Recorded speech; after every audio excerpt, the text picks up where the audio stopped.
Okay, hello. So today I'm joined by the Jolly Heretic, and I'd first like to ask you what makes you jolly and what makes you a heretic. Oh, well, the second question is that the kind of research that I do, and then the videos that I do that reflect that, I'm interested in that which is heretical because I'm interested in finding out about the truth about the world. And if people say that a certain area of research is taboo, a certain area of research is unthinkable, you are morally bad if you go there, then it seems to me, and they're asserting this in this dogmatic kind of way, then that implies that they have secret doubts. And so that implies that that is where the truth lies and that they are suppressing it because they don't like it for some reason. So I find myself drawn to what is so-called heretical truth. For example, Mhm. I remember I had no interest in transsexuality or in researching transsexuality or in understanding the causes of it or writing a paper on it until I was told that men can be women and women can be men. And you can and your sex is what you can identify as whatever you like, and then you are it. Anyone that questions you is evil. And then suddenly I was like, right, I want to research this, and so me and my colleague Guy Madison, we wrote a paper on this, and we showed that being transsexual was clearly associated with being autistic, and very strongly so, and also with narcissism and psychopathic traits. So that was if they hadn't gone on about it, I wouldn't have researched it. It wouldn't have interested me. So it's the same with race. It's the same with sex differences. It's the same with anything like that. And then as for jolly, I don't know what makes. I mean, people sort of seem to think that I know you've done stand-up comedy, and people seem to think that I'm quite good at making people laugh, at least when I want to.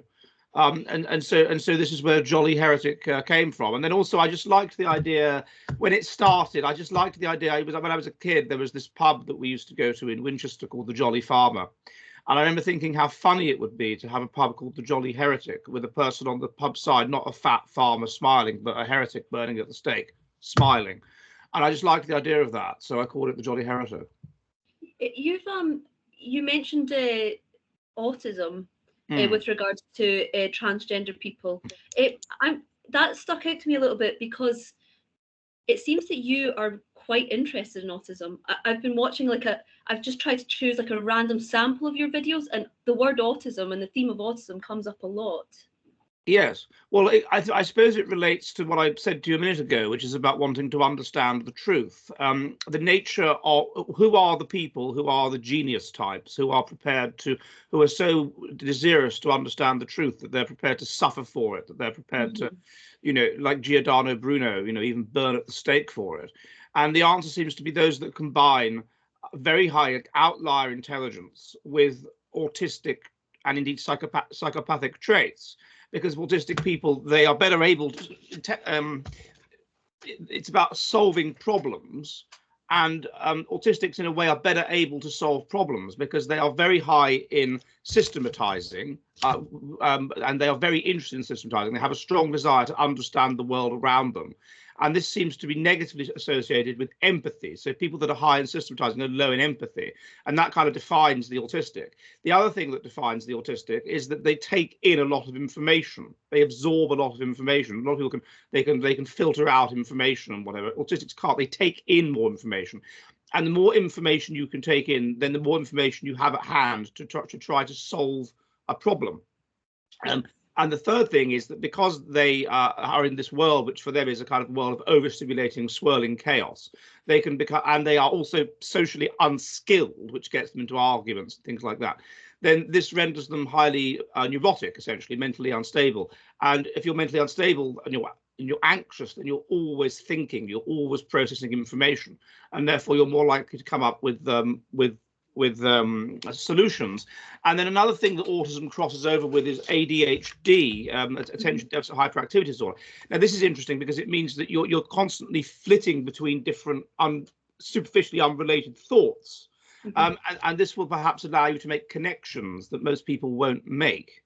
So I think that if we want to understand the genius type, I'm just about to publish two books on this genius types actually. Then I think that one of them is on Jim Watson, who discovered the structure of DNA. then I think that the understanding the autistic type, the high functioning autistic type, is very important. So what is it about all of these traits that you've identified that then would make you more likely to be a transsexual? Or so if you are more likely, so it would be that if you are, well, there's other things I forgot to mention about autism. So autism, they take in more information. mm-hmm. They feel, and because of this, they're hyper aware. They feel feelings more strongly. They feel sensations more strongly, and this includes even the sensations of their own bodies. And they are the more sensory element, sensory overload, whatever. So they feel sensations more strongly. One. Two, there is a degree to which the autistic brain is masculinized. So if men are, the stereotypical male brain is that you are very, very good at systematizing and not so good at empathy. And the stereotypical female brain is the opposite, i.e. you are brilliant at empathy, but you are system blind, essentially. So you've got these people that are extremely low in empathy, extremely high in systematizing, that take in sensations more strongly, and are also very high negative feelings because of all this. So like neuroticism and trauma and things like that. And because they're masculinized, they are literally higher in testosterone. They are more sexual. So consequently, they are. There's a correlation between autism and being more sexual. Yeah. They are higher. They are hypersexual compared to controls. That's sorry for the tangent. It's just it's strange because the asexual community disproportionately identifies as autistic. But are they really asexual? Or are you saying there's nothing that turns them on? I think there are things that turn them on, but they're just not other natal.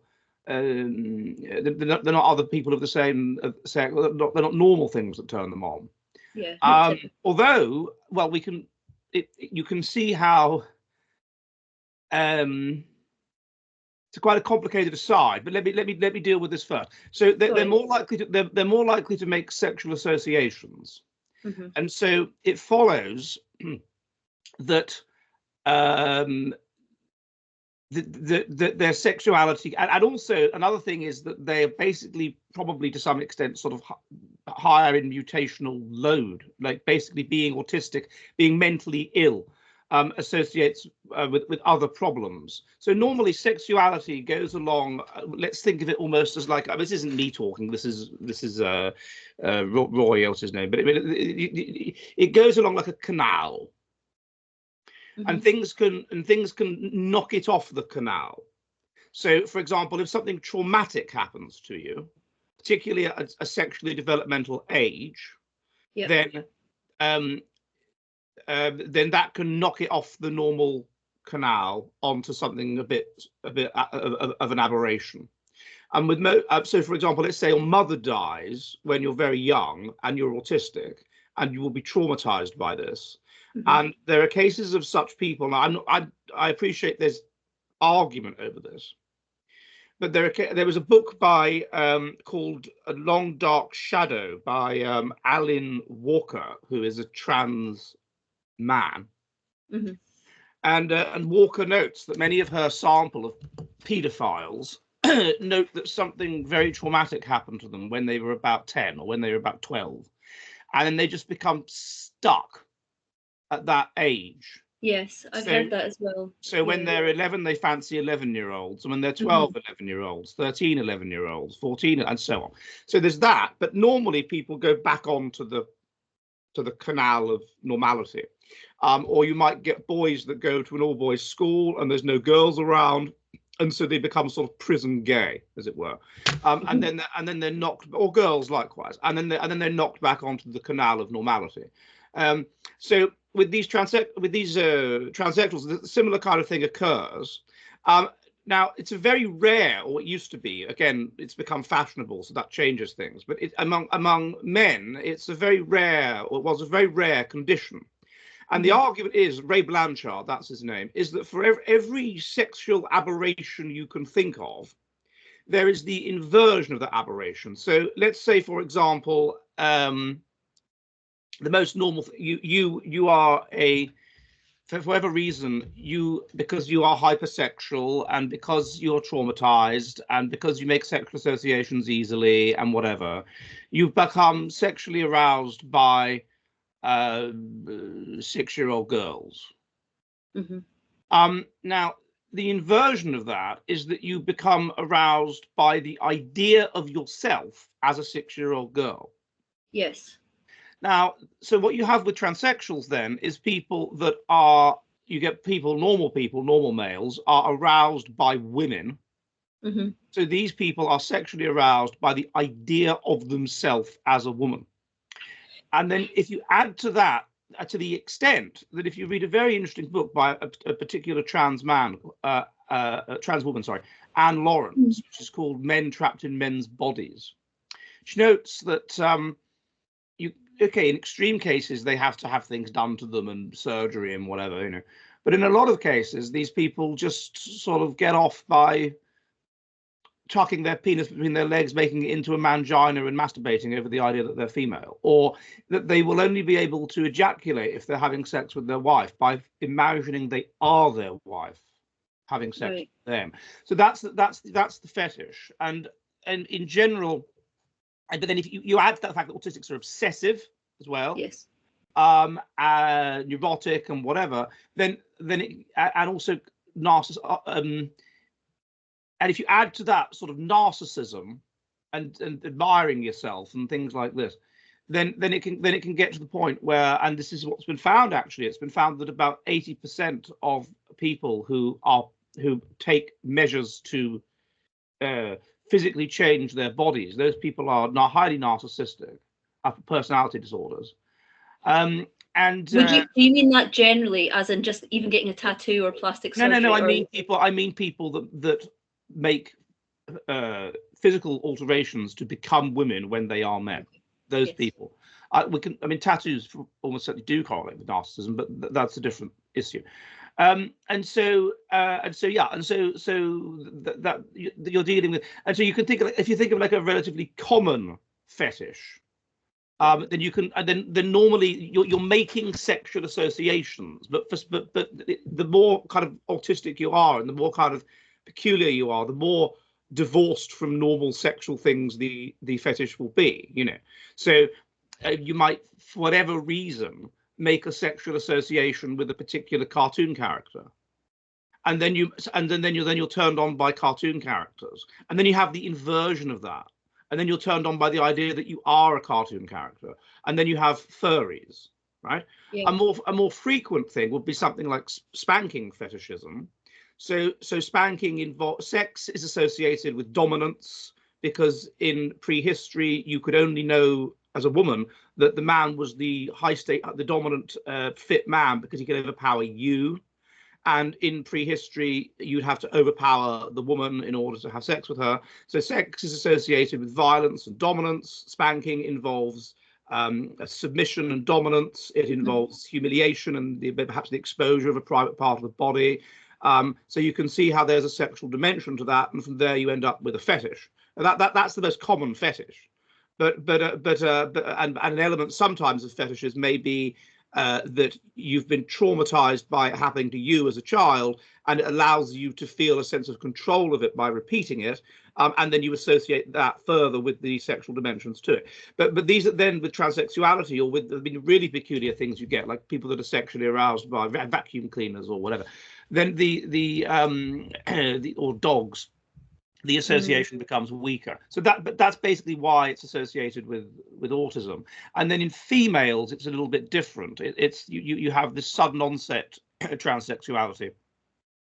They're not really transsexuals. What you have at best with them, I think, is just lesbians, and so these are highly masculinized females. And they want to seem even more masculinized because their sexuality has gone a bit awry, and they tend to so they are aroused by women, and this is confusing, and so they think, oh, maybe I'm a man. And those people will not do things. I mean, normally they might. I was at university with a girl, for example. Weirdly, she was the femme of her relationship, And her butch has just remained a butch lesbian, and she's done. I mean, she's taken stuff so she grows a beard and stuff like this. Yeah. But as far as I know, she still has a vagina. They don't tend to go for what's called bottom surgery. No, It's the men. it's rarer female to male, because I think it's such a much more complicated procedure. But it's very complicated for both of them, obviously. But anyway, I think that's why the association between autism and transsexuality seems to exist. And then what do you do with that information, or do you just feel that that's my job done? Because I guess what would make you controversial is that people might dislike autism, and so they would use that against the community, your findings, or no, I don't know. I'm just wondering why you think that just discovering the truth in itself makes you controversial. Because discovering the truth in a world where a particular ideology, I mean, imagine the kind of people that take power in these kinds of situations. Mm-hmm. So I mean, people that are very left wing, and that's what's substantially taken power in the West.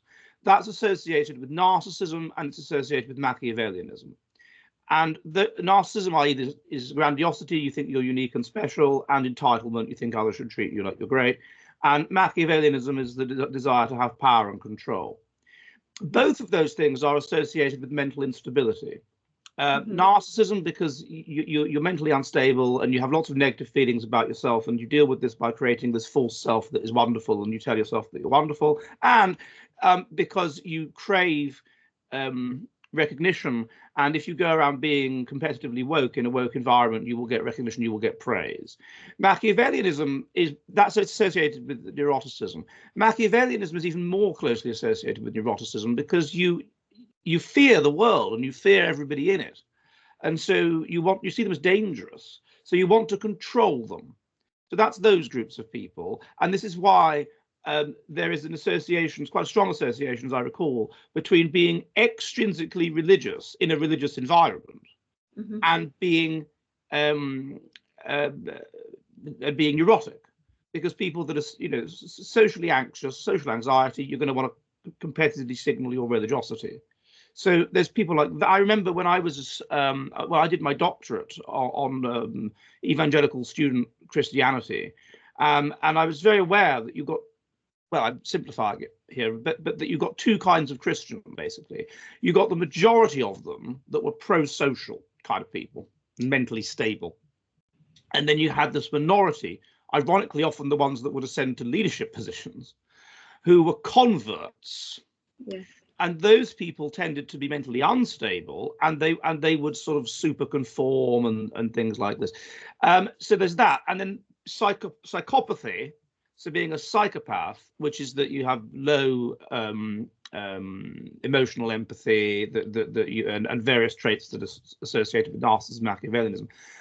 Those people tend to be on the far right. Why? Well, because they like danger and they like upsetting people. And being on the far right in a left-wing environment allows you to do both of those things. So that's it. And so you basically get these mentally unstable people that take charge. And the way that they justify their authority is by saying that they are more moral than everybody else. Here's the moral system. I'm the most moral person in that system. And that protects them against having to deal with their own various mental problems, unresolved traumas, and dreadful things that have happened to them. So rather than actually think to yourself, well, why am I feel like this? Why am I so upset? What's happened to me that I'm so upset? What can I do about it? Instead, you just glue yourself to a road, and then you can feel morally superior to everybody else. So therefore, if you question the dogmas of that system, you are bringing down, or potentially bringing down, the thing which gives them their power and their importance. And that is then confronting them with a chaotic, dangerous world which they fear, in which that God knows what could happen to them. So they feel literally unsafe. So they get terribly upset because it's taking away from them potentially their power. And I would do the same the other way round. And it's not just the left. If we were in a right-wing society, I would do the same. And I've been in one, because I went to a religious school, and in that context, the people that had power were the religious, and the people that were, as it were, a bit like the woke, were the super purity signaling you know, oh my God, this person's had sex before marriage, condemn them forever kind of people. So I think that's the situation. Is there something that's just inherently suspicious about someone that wants to be in a position of power? I think, yes. The confidence in yourself and your talents is a bit off. Even if it's correct, it's a little off. Well, And the idea that you have things to tip that the world should listen to you is a little off. Surely that's regardless of left or right. Yes, I agree with you. I think that on both left and right, I mean, obviously, some people, we are a pack species, and some people are going to have to are going to have to run the system. And I think that we should make a distinction between, well, there's two in the studies. People that have high social status can be simplistically divided into two kinds. One is people that have what's called high general factor of personality. So in psychology, you have what's called the big five personality traits: ocean, openness, conscientiousness, extroversion, agreeableness, and neuroticism. And these are each about 50% genetic and 50% to do with environmental factors. And in the same way that intelligence, in the form of linguistic, mathematical, and spatial intelligence, if you're good in one, you're normally good in the other and the other. So it factors down something that we call G, general intelligence. You can do the same thing with personality, and you can factor it down to something called GFP, general factor of personality, which is basically whether you are socially effective or not. So those people are going to be pro-social, those people are going to be hardworking, those people are going to be mentally stable, those people are going to be outgoing, those people are going to be open to new ideas. And these people tend to reach the top, all else controlled for. But there's another type of person that reaches the top, and that is people that have very high intelligence, normally, combined with the opposite kind of traits, with being antisocial. Now, interestingly, and there's then different permutations of the nature of these different traits. Now, the people that I'm particularly interested in, because in terms of science or whatever, is the genius type. And the genius type tends to combine autism, which makes him as a problem solving and all this, with with psychopathy, elements of psychopathy, optimum level, such that if they are low in new ideas will always offend against vested interests. But if you're low in agreeableness, you don't care about that. You're too autistic to understand that's going to happen, and you like Jim Watson, and you maybe you even quite like tickling them up. So that's why that helps. Low in conscientiousness, that means that for you, you can think outside the box. For a lot of people, certain ideas are unthinkable. When Darwin came up with the idea of evolution by descent, it was unthinkable. So you can think outside the box. Neuroticism, an element of that, because it makes you motivated, it makes you to want to solve things, it makes you competitive, and this sort of thing. And then finally, an element of extroversion. Extroversion is two key things. One is that you basically feel positive feelings very strongly, and the other is sociability. Now, these people might not necessarily be sociable, but they will certainly feel positive feelings very strongly, and so then they get a big hit if they solve a problem. Like when Jim Watson solved the problem of the structure of DNA, he wrote that he just lay in his bed in a sort of trance of elation all night. Right.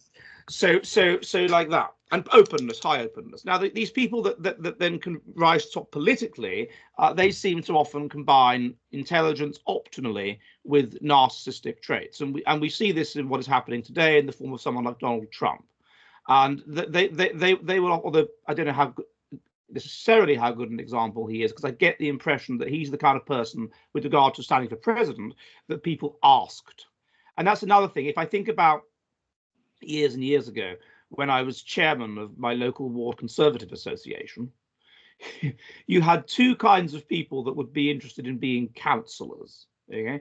You had the people that people would ask them. You'd be asked. Yeah. I don't mean to boast, but I was one of those. And I had to say, no, I can't. I'm 17 and you have to be 21 to stand. So I'm terribly sorry, I can't stand. This was in 1997. And then you have those that just put their name forward. And it's those kinds of people that are really ambitious, that they will have this antisocial, and they'll be good at hiding it as well. Because if you weren't good at hiding it, you'd be found out straight away and you'd be removed. So they'll be good at hiding it. They'll ooze charisma. They'll ooze confidence, and they can make a cold world feel warm again. They, the charismatic type, and those types of people will kind of put themselves forward. And there's that difference, and it's very interesting when you see it. I quite like reading political autobiographies. And it's very interesting, the ones that sort of emerge late, that become an MP when they're sort of 40, those people are the kind of people that people ask them. People say, you should. And then the ones like William Hague is the prime example. Although, I mean, I quite like William Hague. I've met William Hague. I find him quite pleasant. But anyway, just obsessively ambitious from a very, very young age. And those are the people that one should perhaps be more skeptical of, because those, in personality terms, those are the people that are going to be more in it for the glory. Do you think Keir Starmer's a narcissist? I think it's slightly sort of, but I think it's a bit more complicated than that. I think he probably is, but of a kind of quite subtle kind. I mean, someone that's like manifestly a narcissist, like Blair, or it's not so. But with him, yeah, I think, as I've done videos on this, he seems to me to be the ultimate example of a person that's been parentalized, and which is that you've been turned into a parent of your parent at a young age, and this doesn't allow you to explore risk. It doesn't allow you to explore certain kinds of emotion. It causes you to be terribly repressed and so forth. It causes you to desire control, and it's a very bad thing to do to a child. I mean, it's very unfortunate when it happens, but let's say you have two daughters, and one of them is mildly mentally retarded or something, and the younger one is normal, and you can't cope, and so you end up causing the normal child to effectively be the parent of the slightly mentally retarded child, and that is a very bad thing to do, because the child isn't intellectually capable of or emotionally capable of coping with that. It wants someone else to be in charge of it, and so the result of that is that it grows to see the world as an unstable and dangerous place, and narcissism can be a response to that. And I think that seems to me, because he had this very ill mother when he was a child, and the whole world had to be focused around this mother and how ill she was. It's something like that is going on with him, I think. He was a young carer, essentially. Like, I would call it a young carer. Yeah. Okay. And I've been a young carer, so. Have you? Well, yes. I saw your comedy skit on cancer. Your mother. It wasn't very funny. I like the way that you dealt with it, not by becoming a narcissist, but by making light of it. Yeah, I tried.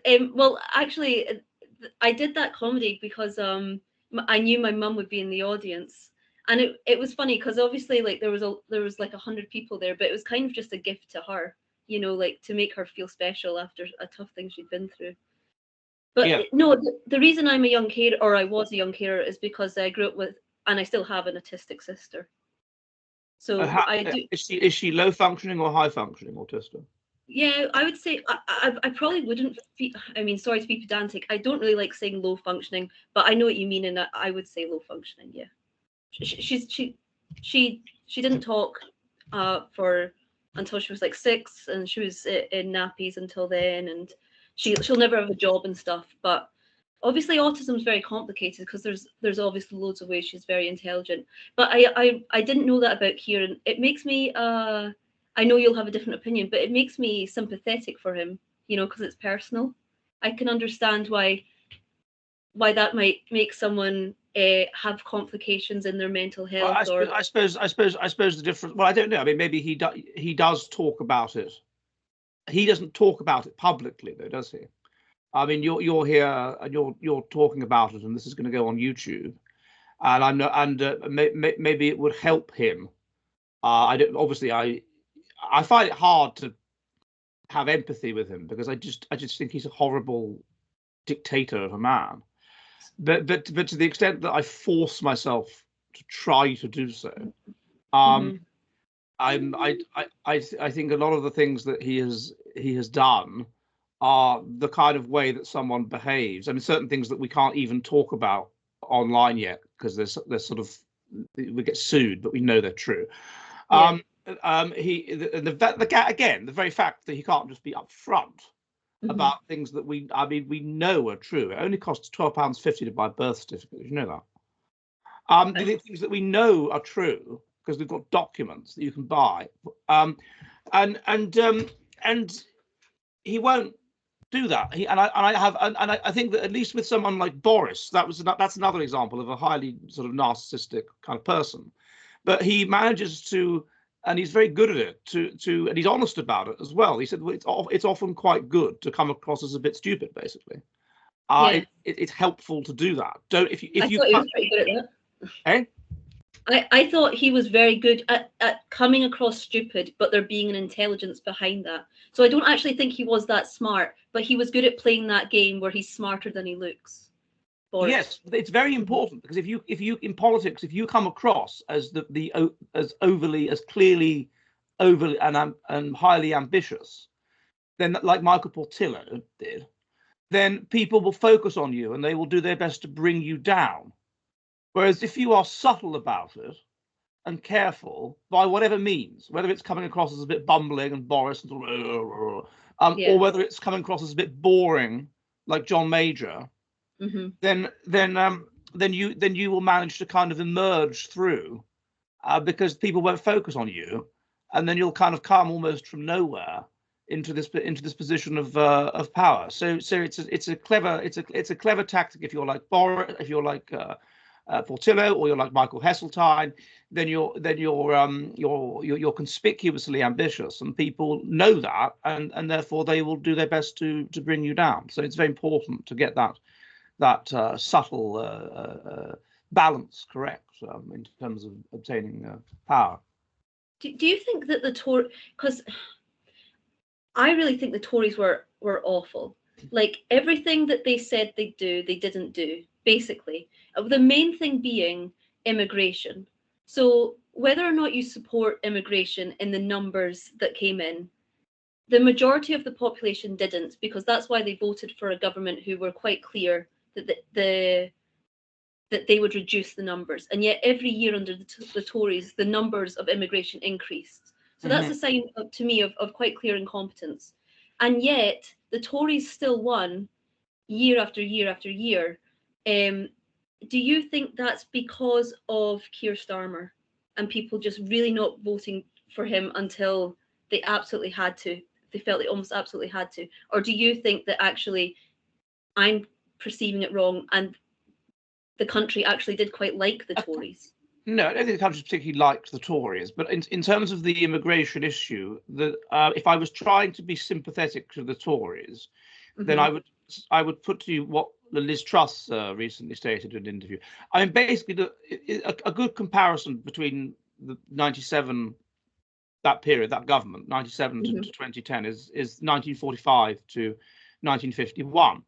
So the Labour Party came in 45, and they completely revolutionised the country. They brought in a socialist state. Yes. And all of these things which didn't exist before, like free healthcare, free at the point of delivery, education, free at the point of delivery, student grants, a massive influence of the trade unions. All of this stuff was brought in, and they had a massive majority. And it was in the wake of a war and this feeling that because people had fought together and whatever, that they wanted to be united and all this, so it kind of parasited on that to bring in a socialist state. And then they kind of manipulated people and persuaded people that it's a jolly good idea to have this socialist state.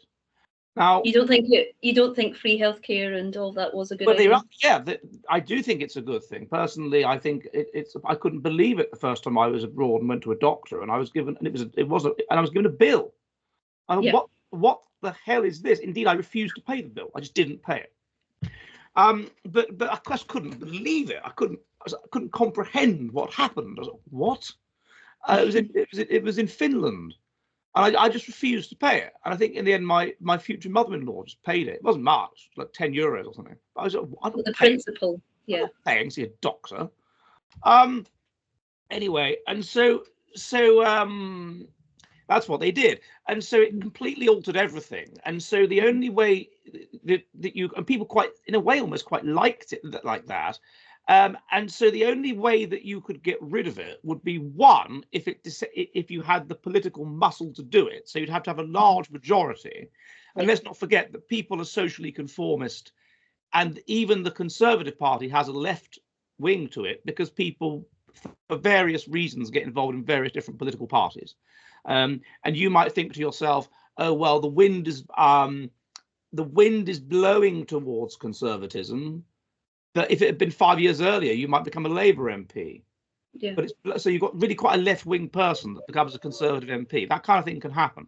So you've got that problem, and then you've just got that it really has to, for serious change, it's got to either be done. You've either got to go in this kind of Machiavellian underground fashion like Blair did, and slowly introduce what amounted to massive change, almost without people noticing. Or you've got to have a massive, it's got to be just chaos. It's got to be that the old system has, and that's what it was by the 70s. It was by the Callaghan government. It was just chaos. Their bodies unburied, rubbish lying in the streets, rats. It was just, by the standards of the time. We probably think of it now as normal, but they regarded it as chaos. And so then Thatcher was able to come in, and even then, her majority wasn't that big. It was quite big, but it wasn't that big. But then you had the unity of the Falklands War, which she won, and this gave her the confidence, finally, with a massive majority as well, to just undo everything, or almost everything. Not everything. I mean, she didn't dare bring in tuition fees at universities or whatever, the NHS, but a lot of stuff. Now you have a similar thing with the Conservatives. You have to do this if you're going to make these big changes. There has to be a sense in which society is just chaos. It's just gone far too far, and that I don't think that was there yet in 2010, despite all the immigration they brought in. That hadn't really come yet in 2010. People were still the economic problems had hit in 07. But the full extent of them, the full hit of that, hadn't really come yet. That's come. We're seeing that now with people living in caravans and tents in the street and God knows what. But not so much. And the whole of various towns, all the shops being shut down. We weren't seeing it as bad in 2010. And so that was the first thing. And the second thing is they just didn't have the political muscle to do it, because they didn't win the election. They had to have a coalition with the Lib Dems. And even the subsequent election, he only had a small majority. So you have to have a large majority. Finally, under Boris, you had a large majority, but then COVID hits in. Yeah. And so that just dominates everything, and you can't do anything. And so then you just have a completely failed 14 years. And to do it, to stop immigration, it would have to be basically a kind of revolution. If you are a Conservative government, you are in office but not in power. They have created a woke, deep state in the form. All of these institutions they have brought in are pro the Scottish Parliament, the Welsh Parliament, the civil service now, the High Supreme Court. All of these institutions are deliberately via a Gramscian revolution from beneath, a march of the institutions, leftist, and in the same way that in Yesminster, Sir Humphrey is conservative and he scuppers the sort of liberal conservatism of Jim Hackett every step of the way. You've got that there. So they're basically, their hands are tied, and the only way you'd have to have huge political will to do it. Like with Brexit, there was eventually this huge political will, and it was so substantial that they were able to just force it through. And then you have the BBC, every institution, every organ of the state is against you. Rather like if you were running the country and you were Ted Heath. And so there's nothing you can do. So Liz Truss tried to, with the result was basically a coup. Yeah. And she was elected by the Conservative Party. She was elected by the membership. She went in. She had this radical idea of how to stimulate the economy, which would mean a short-term hit. And that's what happened with Thatcher. Short-term hit. Which then resulted in, I mean, you don't remember, but when you'd walk through London in the mid-80s, I hated it. I hated my parents were both art teachers, and we'd always go to arty stuff and whatever. And we lived in outer London, and we'd go into central London. And you go to Waterloo Station, and in those days, now if you go to Waterloo Station and you want to go over to the South Bank, then you just cross the road. And in those days, you couldn't do that. It was via an underpass. Okay. And you'd go into that underpass and it would stink of piss and shit, and there'd be tramps everywhere asking for money, and it was just horrible. Cardboard City, it was called. And that was that was the I hated going into London when I was a child, and that was the initial hit. And then, of course, towards the end of the 80s, then things were going rather better, and whatever. So I think that was their problem, really. The fundamental problem is the stupidity of the British people, the virtue signalling idiocy of the British people. I remember as a teenager when it was the '97 election, I thought, well, what, for God's sake, look, these people are saying nothing. They're just saying change. Let's have change. And they're just virtue signaling. Anyone can say that. Oh, the gays are grey. And they're just the people that are the TV comedians and whatever, the alternative comedians, those kinds of people that have spent the last 10 years saying it's bad to be racist, why it just is, it's bad to be sexist, it's okay to be gay, all that is now manifest in this smiling, squeaky clean man, Blair. But behind him are some very bitter, unpleasant, resentful, loathing of all images of power, symbols of power, unpleasant people. And they were the people that, like Jack Straw or whatever, or Barbara Roche, and they were the people that were heavily influencing the government. And they started restricting free speech very quickly. They abolished this idea that you can't be retried for the same offence, whatever that's called, and so no, it's terrible. I'm hoping, I'm probably wrong, but I'm hoping that what we're seeing now, starting today, is an enormous backlash against this, because people are saying, quite credible people are saying on Twitter things like that you wouldn't dare say, not just because Elon is running it, but you wouldn't dare say even if he was running it some years ago. Just things like deport. This whole notion of mass deportation was only raised in about January last year by the AfD, and now it's spread, this idea that the only way this will work is to remove these people.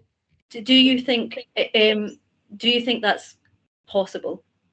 It's possible. It's a question of the political will. I mean, you don't confuse the word possible with kind.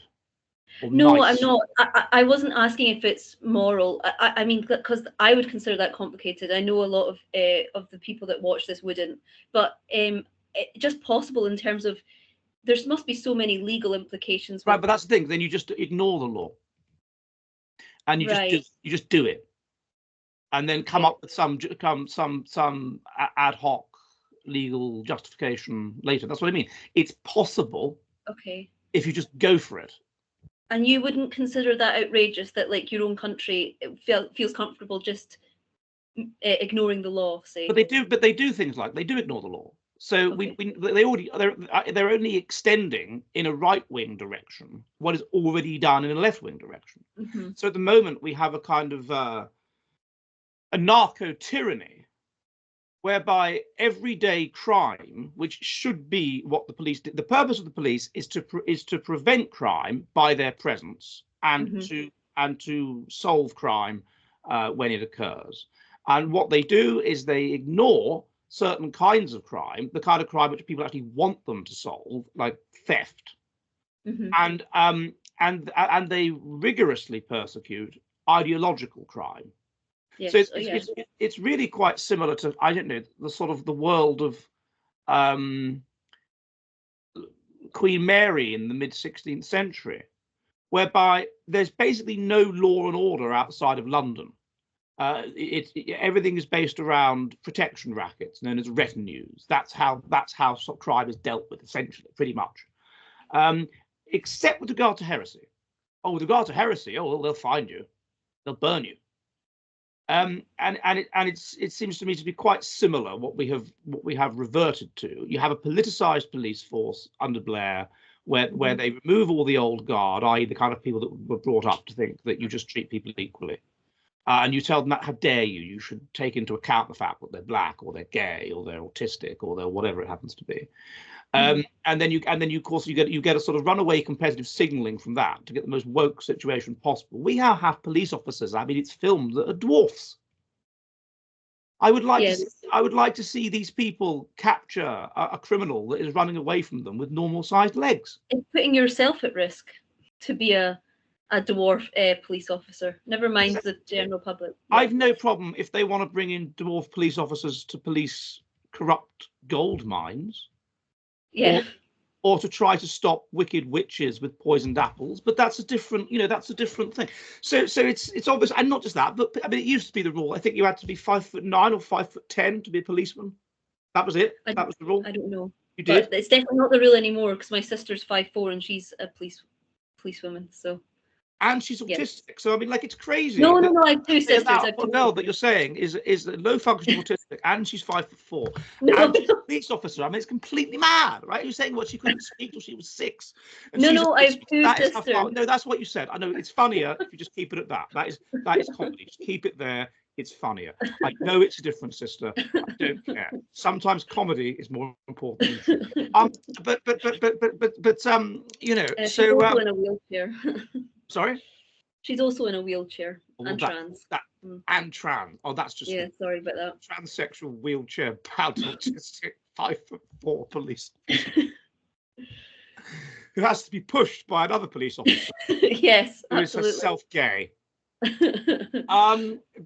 yeah, it's so that's what they've brought about anyway. So it's this anarcho. I mean, God, I was in London in May, and I was near this pub, and there were this bunch of blokes standing there, and they had taken it upon themselves, because it was their lunch break or something, to police the community because they'd noticed that somebody was going around on a bike grabbing women's phones, and whenever they saw a woman walking along with a phone, they would warn her that there is a person cycling around, and they shouldn't have to do that, but that's what's happened. That's what we've got to. That's the situation. So, and it's because the situations we know has got so insane that you have well, not only this nonsense of this black female. I'm not saying you can't be a black female and be highly intelligent, but this particular one wasn't, who was put in charge because she was a black female at Harvard. And then you have all this insanity about wokeness that seems to have contributed to the problems in the wildfires in Los Angeles. And it becomes crystallized. I mean, we've seen evidence for such a long time, and for some reason there has to be, because we're a herd species, a tipping point where enough people are thinking, for goodness sake, and then there's a move back. The problem is that often when there's a move back, when there's a right-wing reaction, because generally things move in a left-wing direction, because we have these 5 moral foundations: the group-oriented foundations of obedience to authority, in-group loyalty, and sanctity versus disgust, and then the individually oriented foundations of equality and harm avoidance. And the right have all 5 of those, and the left only have 2, really. And so consequently, there's asymmetric empathy, and we tend to move leftwards until the dysphoria and chaos is so extreme, or it comes up against some kind of wall, that there's a reaction. And the problem is that reaction, because then once the reaction happens, more intelligent people are more socially conformist, and they will force themselves to adopt the current system, and then they will competitively signal it. And so then that reaction, so there was the decadence of the 18th century. You then have in the 19th century all of these diseases becoming endemic at once, with the result that there's this strong disgust reaction against everything, including sex. And it goes on and on and on, and worse and worse and worse, until you get to a point in the 30s or whatever, where children that are illegitimate will be shunned for service in shops because they're considered to be from such a immoral bloodline that they could pollute the shopkeeper just by interacting with them. I mean, that literally happened. And that women, a lawyer has sex with his secretary or something, and she has to put the child up for adoption. So it goes too far the other way. Yeah. And that's what I can see happening. And that will be, like, I can see a world being the worst aspects of this group, because there were lots of good aspects to it, But the worst, this group that I became fascinated by, autistically obsessed by, whatever, the Christian Union, when I was in my early 20s. And I can see a world which is only the bad aspects of that. And that's what it'll be. So that will be the reality. And we're already seeing that. We're already like there's this fetishization, like on Twitter, that conservative people will just tweet random religious stuff, which I don't think even they know what it means. They'll tweet things like Logos Rising. What does that mean?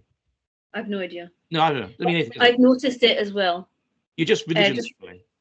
Yeah, just signaling that you're religious.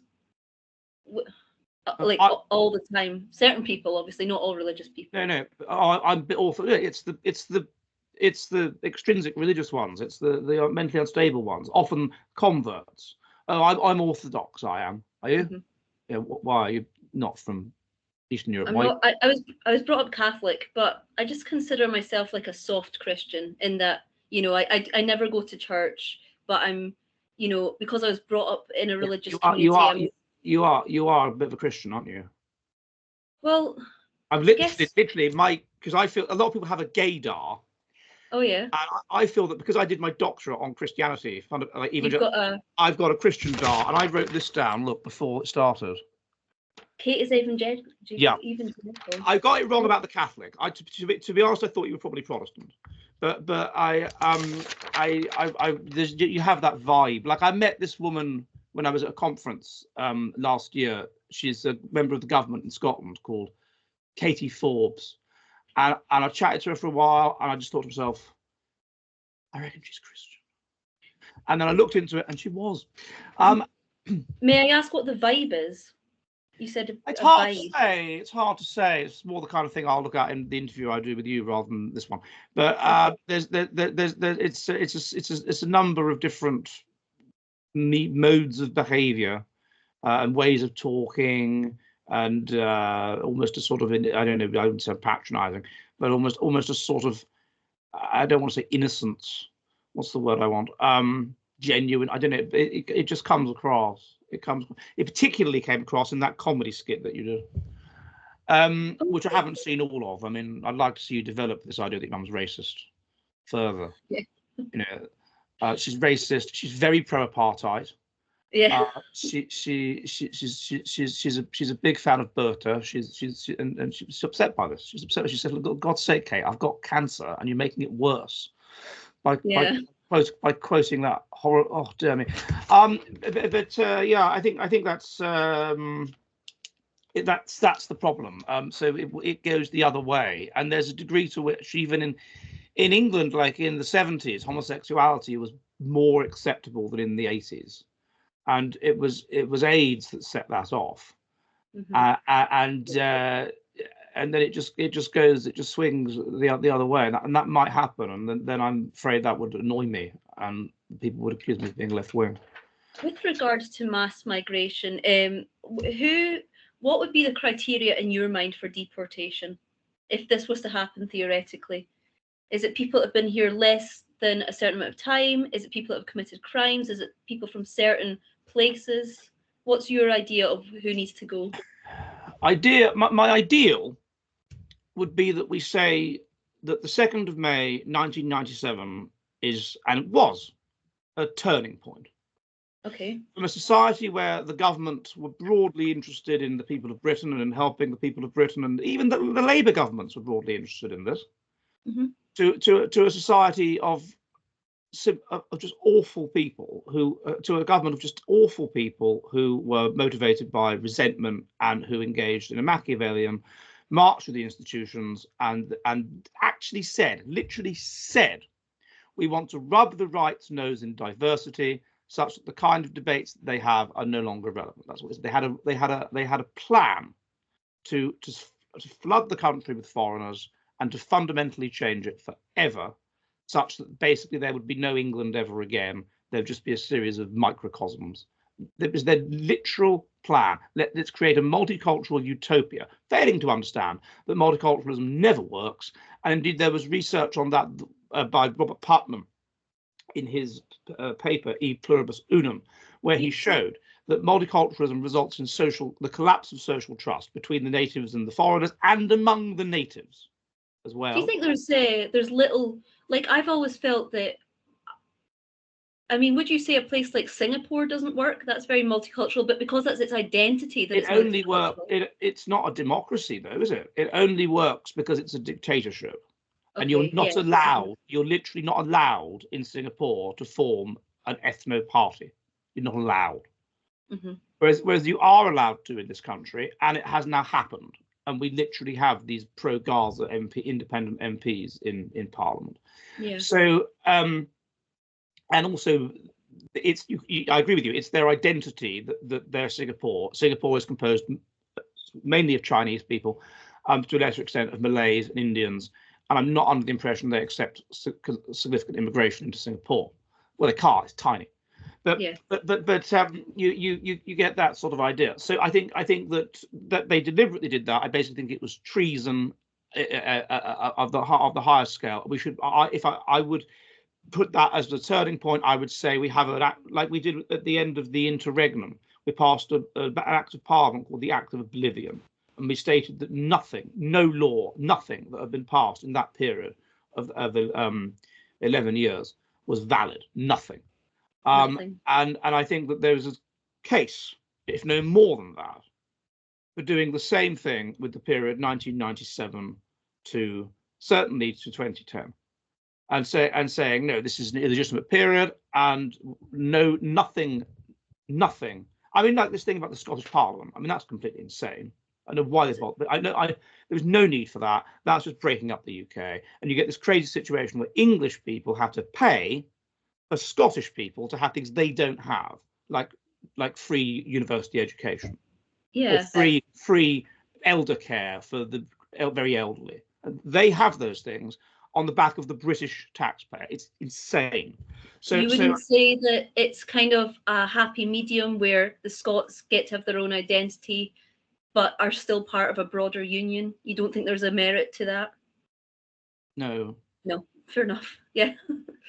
I've lived in Scotland for 3 years of my life, and as far as I'm concerned, it's a separate country, and I don't really understand why it isn't a separate country. In this, just either be a separate country or don't. Either be like Australia and be a separate state with the king as the head of state, if that's what you want, or don't. I mean, I can see why, if it's on the periphery, oh yeah, give it over-representation so that it doesn't get pissed off. That's the realpolitik. But you've got to ask yourself, do we really need these 5 million moaning people on our board of virtue signaling about being left-wing despite living in a society that's 98% white? Shut up. Yeah. Yeah. Well, it's a problem when it's 50-50, isn't it? Which it basically is. Like, basically 50% want to be part of Britain, basically 50% don't. So it's not like you can kind of go one way or another without there being serious consequences. And I think that's kind of why we exist in this weird space where maybe they should just break up Scotland. Maybe they should, because you know you're Scottish, and I know you are. It's not your fault, but you know that you get in Scotland in a way that I think you don't in England. The same stereotype doesn't exist. The kind of extremely bitter, unpleasant, uptight, dour person. There's a graph of bitterness and dourness. There's definitely, I would say, Scottish people definitely like to feel that they've got it tough, which they haven't. Which, in the scheme of things, they haven't. Yeah, I wouldn't say they have it tougher than someone from Newcastle. No, I mean, it's not. It's ridiculous. I was in. Where was I? What was the place called? Inverurie. Inverurie, in Aberdeenshire. I was I was at university in Aberdeen, so I was around there, and in Inverurie, and there was a loo, a super loo. So I went for a wee. Yeah. And then while I was having my wee, the door just came open. And the reason for that is the door is on a timer. And the reason for that is that there's so many people will use that super loo to take drugs. Yep. And that's what in England, even in Newcastle, you're not going to get that. Or if you go to the McDonald's on Union Street in Aberdeen, in the loo, the light is blue Okay. to stop you shooting up. So there's so you can't see a vein. That's why the Yeah. light's blue. It's crazy. I don't know what it's like now because this is like 25 years ago. But there's this element of it. I was once in a pub in Aberdeen called the near the law courts anyway. And I was with this friend of mine. He was from Manchester, doing a PhD in the same department, divinity. And this woman, we were chatting, and she just turns to me and says, well, "Why are you here?" And I said, "Well, I'm doing a PhD in the divinity department." "Yeah, but why are you here? Why don't you do a PhD at an English university? Why are you in our country?" That's yeah, there is a bit of an anti-English sentiment among some Scots, but I'm surprised you experienced that at university just because So she so wasn't a many student. English No, she people wasn't are. a student. She was a local. Okay. Yeah. She was a local. The weirdest thing I experienced at university was when one thing that English people do when they're drunk is they sing songs like "Keep St George in my heart, keep me English," like that, right? So I was singing that song walking through Old Aberdeen, and Right. Right. this chap I was with, who was from Glasgow and was doing a master's degree in geography or something, just starts punching me in the head because I'm Yeah, I think that's fair. and it's not fair because I didn't know it was bad. Singing sectarian songs. You don't fucking sing sectarian songs. I'm like, what is this? Is this a sectarian song? What?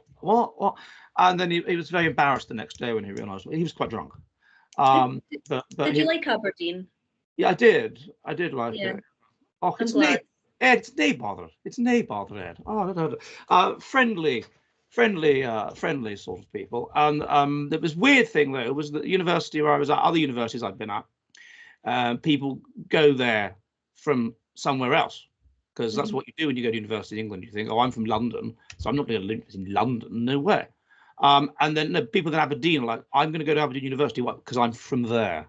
Yeah. So I don't. That's common in Scotland. Yeah. Very common. I don't think in Edinburgh as much, but because I went to Glasgow Uni, and so many are Glaswegians, and obviously a few are people who kind of come from circumstances where they probably didn't feel they could afford to move away. But it's common amongst all the classes. I'm not sure what that's about either. It's St Andrews.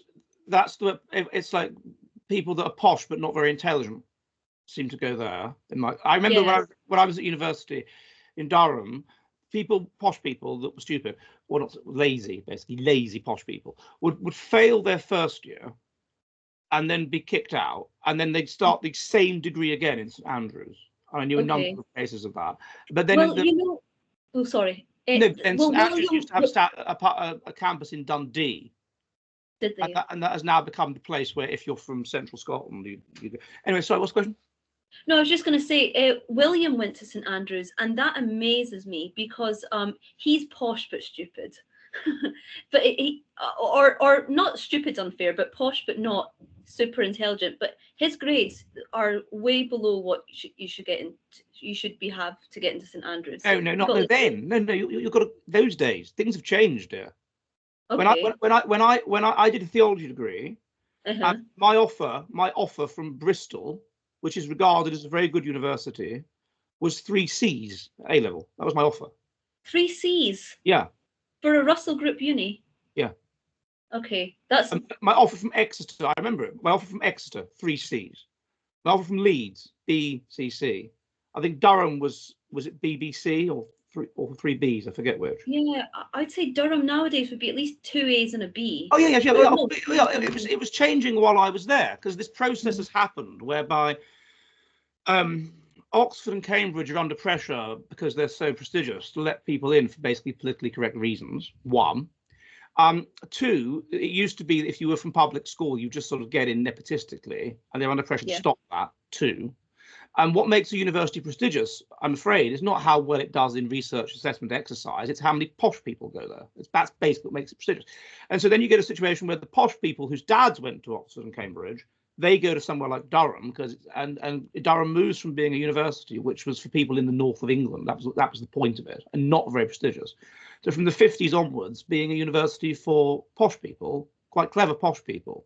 And William, despite going to Eton, having the best education money could buy, got an A and 2 B's at A level. And even then, I get the impression that that wasn't enough to read history of art at Durham, because that's what they wanted. That's what the plan was, that he would read history of art at Durham. At Durham, okay. And there was there was a specific room in the castle in University College Durham where he was going to live. And we were all excited about this because he would have started in my third year, and Prince William was going to be there. But he wasn't. We can't these days. They let Prince Charles or Andrew and whatever into Cambridge, rubbish grades at A level. But or not Edward, sorry. I think Andrew was so stupid that they couldn't even corruptly let him into Cambridge. We don't even know his grades, right? Because they're so bad. Yeah. They're like Prince Harry level bad. Yeah. So Richard, obviously someone like, he couldn't get the grades for Durham. Durham would have been better for him. There would have been more posh people there. But I suppose St Andrews was safer. It couldn't really be a big town. It had to be somewhere where they could keep him safe. So Edinburgh was probably out because it's too big and complicated. And so then he went to, and by all accounts, I was friends with a chap who was at St Andrews at the same time as him, private school boy, and he said that William was very nice. He's a very nice chap, but he was surrounded by just ghastly, horrible, stuck-up people. That was his gang. And Kate. Eh? Who doesn't seem ghastly. And Kate, obviously. Well, yeah, I do, and Kate, but I don't know. I can't comment on her. I don't know what she's like. I don't know anyone that's met her. But yeah, that was the thing. So it changed the nature of these universities, and so suddenly now Durham or whatever, or St Andrews or whatever is part, and Edinburgh. Whereas the people where are you from in Scotland? Dumfries and Galloway. Do you know it? It's like the south. So, yeah. My nearest city is Carlisle, but I am Scottish. So that's how south I am. Yeah. I see. Got it. South. Yeah. But South. got very lucky. Right side of the border. Southwest. Yeah. Yes, absolutely. Yeah. Yeah, that bit that sticks out. Where Ian Lang was the Member of Parliament. Yes. Yeah. I'm aware I'm running out of time. My last question, I mean, it's a bit of a tangent question. It sort of ties back into the start of our chat. But when I was 21, I lived in Lapland for 6 weeks. Where? Sari Selka. You know that tiny village? I know it very well. I was there a couple of weeks ago. Amazing. Well, I'm jealous of you because I always wanted to go back. And I have this dream that one day when I have my own child, I will take them to Lapland. So I was in Sari Selka for 6 weeks because I was an elf, you know, during the Christmas season. I feel like I've just told you something insightful about myself because I see you've written something down. But I was just wondering, with regards to your interest in autism, when I moved to Finland, I mean, it's only 6 weeks. It was an experience more than moving, if that makes sense. But it was at a time when I was quite interested in autism. And I felt like every single Finnish person is autistic. It's funny. And I was just, now I understand that that's not technically true, but I was wondering with regards to your research on autism and your interest in autism, to what extent can you actually judge whether someone's autistic, and to what extent is it just who you are in comparison to your culture?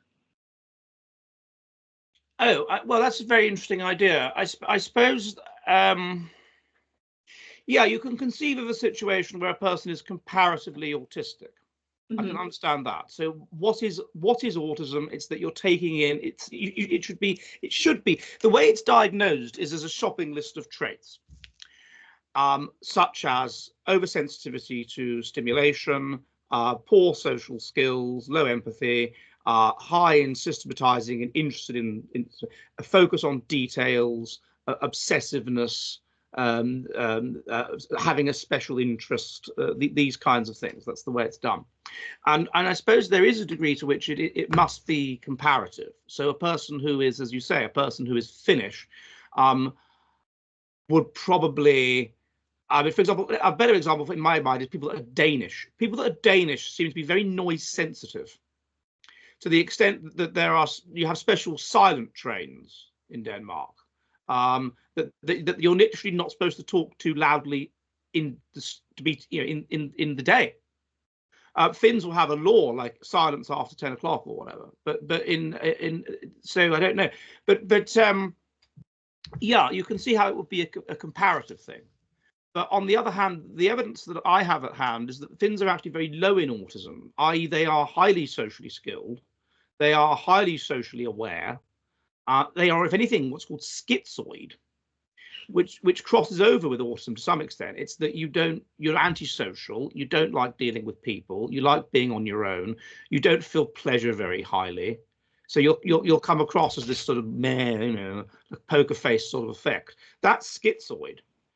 Okay. And if that was true, then what you would expect would be a bell curve of schizoidness, and you would expect an outlier high level of schizophrenia as you move towards the north, and that's what you get. So the level of schizophrenia in Sweden is double that in Finland, and in turn, the level of schizophrenia in Finland is double that in Sweden. Wow. Highest rate of schizophrenia in Europe. There are, however, problems with the way this is diagnosed, because on the one hand, you've got schizoid, and an extreme manifestation of schizoid traits is paranoid schizophrenia. But on the other hand, if you are high in autism, then this can result in being mentally unstable. This can lead to what's called borderline personality. This in turn can lead to what's called borderline psychosis. And the symptoms of borderline psychosis are essentially exactly the same as paranoid schizophrenia. So ironically, a person that is autistic, which at its core is the opposite of schizoid, can end up being diagnosed with paranoid schizophrenia. A lot of this medical stuff it's all when you look into it in detail, it's kind of, even psychiatrists I know would admit this to me, it's not very conceptually robust, and that there's all kinds of sort of crossovers and weird things like that, because it's based around a shopping list of symptoms, and they can and there are certain alleles that are associated both with autism and schizophrenia, even though conceptually autism is about as it were under detecting agency, being hypo-mentalist, that you think of things in terms of structure and order, and you're totally unempathetic, you're hypo-empathetic. Whereas people that are schizophrenic are hyper-empathetic. They are obsessed with external signals of internal states, such that they overread them, and then they become paranoid. So it's a strange thing. Yeah. So you were in, my sister-in-law lives in Ivalo, which is just down the road from there. Yeah. And so I know it quite well, and I've done videos from Ivalo, not from Saariselkä, but I've been Saariselkä loads. The very, very long tobogganing thing. It's the longest in Europe. Yeah, that's the one. And then at the moment, there's this English girl that seems to work there. She's called Heather, and she's managed not to learn Finnish. I mean, I think if you live in Finland as long as her, you've got to put in a bit of work, effort to not learn it. But she's somehow managed it. So good on her. Keep up the patriotic. I mean, they have one of our boats from the Crimean War in Kokkola. They have a replica of our crown jewels in Kemi. They have all kinds of British things that they've stolen. So I mean, it's fair enough for us to come here. Yeah. You like Finland? Yeah. I know you've kind of got to, because you've been there so long. But does it suit you? Yeah, well, it's like you, isn't it? I sort of saw the world as you did, but 20 years earlier, when it was less bad. So I saw the writing on the wall. But yeah, I met a Finnish woman when I was at Aberdeen University. She was doing a divinity degree, and then by the time we were ending my doctorate, and we were living together in Aberdeen, and we had to move to one or other country. Yeah, you had to pick one. And it seemed to me that Finland was far more enticing than although it should be stressed that the Britain at the time was not the Britain that you left. I mean, there was a Britain where there was no problem getting a job. Absolutely no problem. People were bending over backwards to offer you work. There was no problem getting work in England, in Britain, Scotland, wherever, in 2005. My wife turned up, wanted a part-time job or whatever, almost immediately got on. It was easy. Yeah, I don't think it's hard to get a job in the UK. I just think it's hard to get a job of any quality. So there's so many, 0-hour contract jobs you can get, but you can't get a job that gives you a life, or fulfills you, gives you a life financially, or fulfills you on any kind of mental level. I'm aware that I've now taken up more of your time than I asked. I'm just going to ask this last question.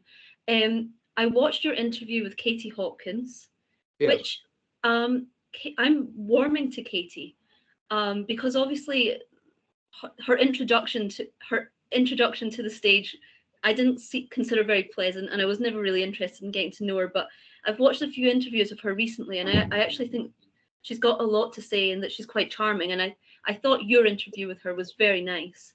But one of the things you said, and it was just you just said it and then moved on to another point. So I was hoping we could finish by you elaborating on this. You said that all of Finland is Britain, but 30 years behind. Mm. What do you mean by that specifically? Why do you think that is? And with the knowledge that you foresee Finland as a country 30 years behind the UK, what are you doing in Finland to stop what you see as the problems in the UK today happening in Finland in 30 years? Well, I wrote a book about this in 2019 called The Silent Rape Epidemic, How the Finns Were Groomed to Love Their Abusers. So in terms of why it's like that, what you have is an isolated country where the people are higher in, I would suggest, in neurotic traits than if you evolve to a colder ecology, you have to get on with people. And so this militates in favor of things like social anxiety. Social anxiety is definitely higher. I actually had data on it. Social anxiety is higher. Extroversion is lower because if society is, if you're living in a stable yet highly difficult ecology, then if you deviate from what is done, then you can be killed. So it's not a good idea to be attracted to risk. So extroversion is lower. Conscientiousness is higher. Because again, you have to get on with people, so you have to have impulse control and whatever. I suspect agreeableness, I don't know if our sample was big enough to see a difference, but it's almost certainly higher. And they're also, I guess, generally higher in positive and negative ethnocentrism. What this militates in favor of, these traits all predict conservatism. So they don't like change, and they will be very slow to adopt change. And however, they are also, because they're high in social anxiety and whatever, they're also extremely conformist. And they have a sort of a shame culture where they're very, very interested in and concerned about, despite the fact that some may deny this, what foreigners think about them. And so in the same way that Musk talking about the rape gangs has forced us to confront this awful thing and deal with it, almost as though we are ashamed that internationally we're considered a laughingstock or we're considered rubbish. Yeah. I remember in this country in about 2016 or 20, I took my daughter to the doctor. I didn't know what was wrong with it. It turned out it was just chicken pox. But we went there and there was no room there were no chairs to sit on the floor. And then we waited for hours and hours, not to see a doctor, but to see a nurse who would then decide on whether we needed to see a doctor. Yeah. Unbelievable. And in the end, I just took her to a private doctor and paid £75 for her, or euros, to her to see a doctor. And I was so appalled by this that I contacted The Guardian, with whom I'd previously written, and I wrote this article on how bad the health service was in Oulu and why. The next day, or even this day that article came out, Oulu City Council put out a press release saying that waiting times at doctor's surgeries are overly long and we're going to do something about it. We're going to change it. And then the next day, that article was republished in Finnish, verbatim, in the largest newspaper in this country, or largest tabloid in this country. It was discussed in the largest newspaper. It was on the radio. It was blah, blah, and then it was changed. And if you go to the doctor now, it's not like that. Why? Because of their shame about an English person saying this in a big British newspaper. And I was not shocked by this. I thought this would happen, and it did. It was a deliberate tactic. And then I had Finns coming up to me in the street thanking me for how I'd revolutionized the health service in Oulu. Yeah, so influential. And I knew that would happen because in 08, or 07 was it, when there was a school shooting in here, and I wrote an article about that in The Guardian. And then that was all over the newspapers, and you had the Finnish newspapers ringing me up, and they wanted me to write an op-ed in Helsingin Sanomat, which is the biggest newspaper here, which I did. So they're so they're socially conformist, and there's a shame about what others think of them. They also kind of want to conform to whatever's happening internationally, but they also are highly conservative. So there's this tension. And so when I came here, this was a completely white country, and it was openly racist, and you had gollywogs on sweet packets, and you had whatever. And then the thing is that they're conservative, but they all go, oh, we must be multicultural. All the big countries are multicultural. We must be multicultural. Why? Oh, because everyone else is. And then it sort of shifted in about 2015, and then they became multicultural. It became all at once. Really quickly, like Japan would do this. Like, I remember things just go zoom through the society. So I remember this thing that everybody got into. They were called fidget spinners. I mean, and they can't pronounce the word fidget, so it became wicker. So wicker spinners, and this flooded through the society. Toy shops bought loads of them in, and then they were all sold out, and they bought more in, and then suddenly it gone out of fashion. And that's what Finland's like, where you don't get many sort of Nigel Farages or Enoch Powells or whatever that will stand up to what's going on. So it just goes zoom through the society, but then of course it can go zoom back, and as the international world becomes anti-woke and starts saying, look, this is abuse of women, whatever, then Finland will be resistant to that, but then it will just go zoom back. So I think that's what you're kind of dealing with. And so for that reason, it's about, and the fact that there's 5 million people, there's not as much immigration here per capita or anything like that. People are much more nationalistic, basically. They're much more racist. And so, I mean, it's completely normal. A few years ago, I took my son to play a thing called floorball, which is like hockey. And the guy that was teaching them as a warm-up exercise, he said, let's play Kukka-Pelkka Mustamiestä. Wow, yeah. Who's afraid of the black man? And then, yes, and that would be fine. And so I think that that's why it's 30. I mean, the social trust is so high here compared to England. I mean, more in many ways, in that sense, more than 30 years ago. I mean, when I got my mortgage, they don't ask for a deposit. They don't even ask for proof of income. Because why would you lie? Yeah, that's completely incomprehensible. They don't. Why would you lie? Yeah. And the interesting thing is that you probably shouldn't lie, because taxes are public. So if I wanted to now, I could go down to the tax office and find out exactly how much anybody earns. Yeah. So it's probably not a good idea to lie, because they could check, but they won't. So it's a very different society in that way, and it's more like the England of maybe your grandparents' generation, where, for example, I've heard stories of in the 30s, you're collecting stamps, and you just write to this guy and you say, I'm collecting stamps, I want these ones, and he just sends you a big book of stamps. Just take the ones you want, send the book back. Wow. That level of trust. That's my thoughts on it. Perfect. So you're happy to stay there then? I should think so. Yes. Yeah. I don't want to live in your country. Well, sorry, our country, as it collapses into revolution. I'll stay here for the moment. And it caused so much loathing on Twitter when I highlighted the video that I had made, inspired by your video, and we titled it something like "Why I Left Britain and You Should Too." And suddenly I was like a traitor to my country. Yeah, I saw a lot of the comment from your own fans, presumably, who weren't too happy with that. Yeah, it's. I mean, I understand why. I would never say it's traitorous, but I understand why it's the easy option to leave. Is it easy? I mean, these people have never lived in a foreign country. These people have never had to learn a foreign language. It's not easy. It's not easy. No, but it's not solving. It's recognizing a problem with your country and choosing not to solve it, but instead to solve your own problem, right? Yep, true. But then I don't see the difference between that and being brought up in like Drum Chapel in Glasgow and thinking I'll leave and go somewhere nicer like Bearsden. Are you betraying Drum Chapel by moving to Bearsden? Well, I wouldn't say so, but I suppose some people would. I suppose it depends on how broad you think community is. Well, if they think that, then let them carry on living in their den of heroin and paedophilia, and other people can get out of it and enjoy themselves. Well, I think on that note, it was lovely talking to you. Pleasure. All right. Bye-bye.